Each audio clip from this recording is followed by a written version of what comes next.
leadership.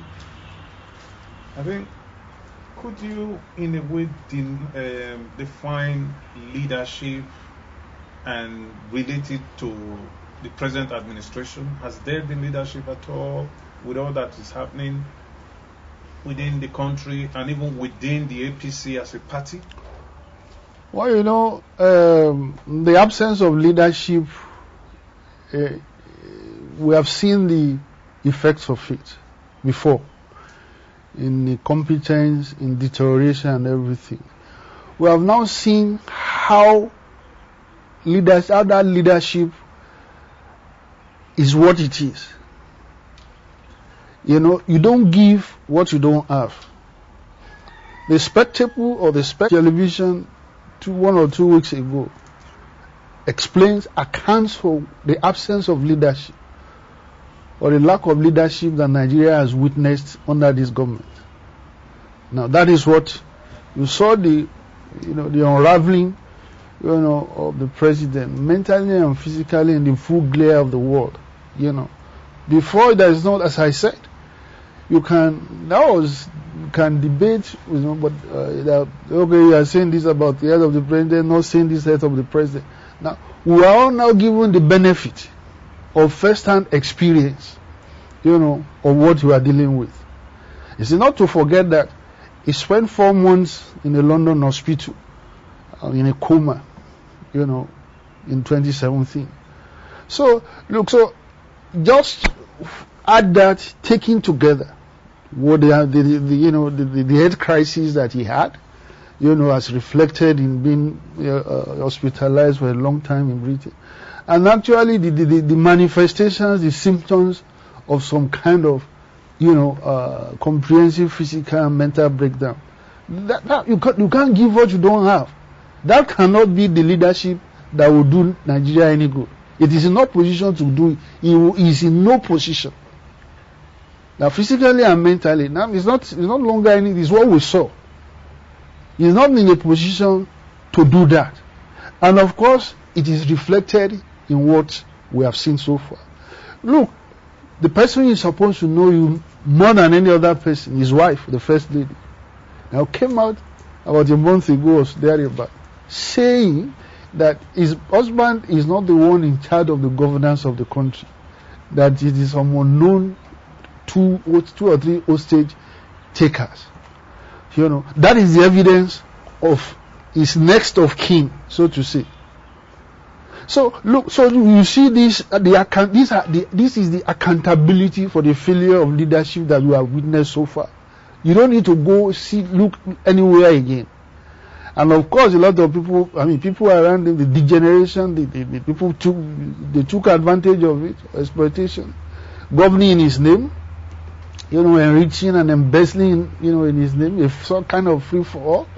And then somebody will then come on to sell you, cock and bull stories about a mythical man of integrity who is, where you cannot draw a linkage between what they are saying and the reality. Nigeria, I'm not Transparency International. Transparency International has been grading countries all over the world for many years. They have they are not Nigeria. They have no vested interest one way or the other, and the partisan prospects of any government. The same they have been grading Nigerian government. The same Transparency International gave the verdict that corruption in Nigeria has actually worsened, since this leadership took over. They've corroborated, of course, by the United States annual reports on countries, corroborated by Mo Ibrahim governance ratings in Africa, corroborated by the World Bank, almost any credible international organizations. This is what they have said about Nigeria, which is totally at variance with what is being sold, as if Nigerians are stupid people, Now, it actually beats my imagination because each time I hear about he's not aware of what is happening in the country, I'm like, what is going on here? Because in every part of the world, every day, a leader is up there explaining the actions or the happenings in the country. And that's what a leader should do. But when I hear that President Buhari was not aware of this, or he didn't know this was happening, or he didn't do that. I'm like, can you be a president of a country when you cannot put your heart and soul into it? Exactly, so that is saying that you should not be there. You should I mean, there's no, if you're not aware of of your own leadership, the effects, of your leadership, what your leadership should respond to, then that is failure. Then you shouldn't be there. I mean, I'm the head of my household now, for instance, and somebody said, maybe my son, God forbid, failed the exams, and somebody then comes to me and I said, I'm not aware, or maybe I don't want to say bad things about my, things that are your primary responsibility. Your primary responsibility, you are saying you are not aware, and it's not just one or two occasions. It has become a trademark.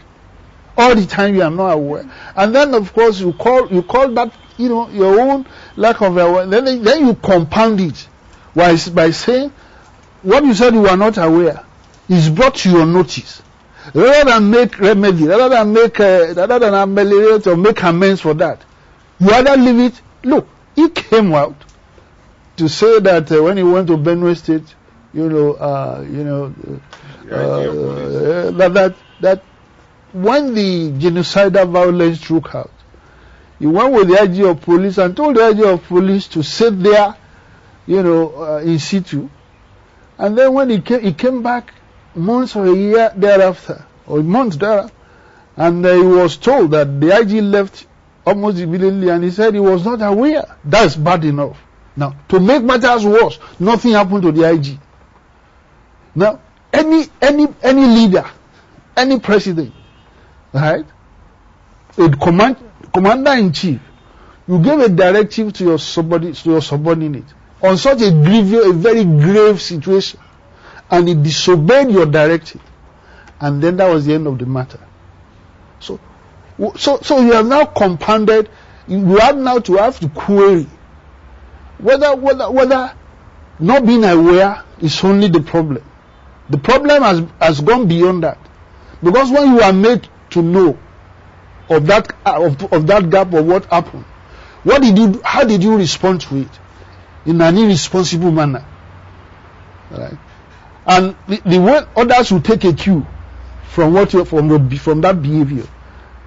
If people see that your directives can be flouted, without any with impunity, even with your tacit support, it's either that you are deceiving us of your lack of awareness, or something is fundamentally wrong with you as a leader, and people will take a cue from it, all over the deceit, deceiving yourself, deceiving people, shifting, apportioning blames, and I just don't. You don't. It's such a cyclical, leadership crisis that it goes on and on in a cycle. It's one dereliction feeding the next, and on like that.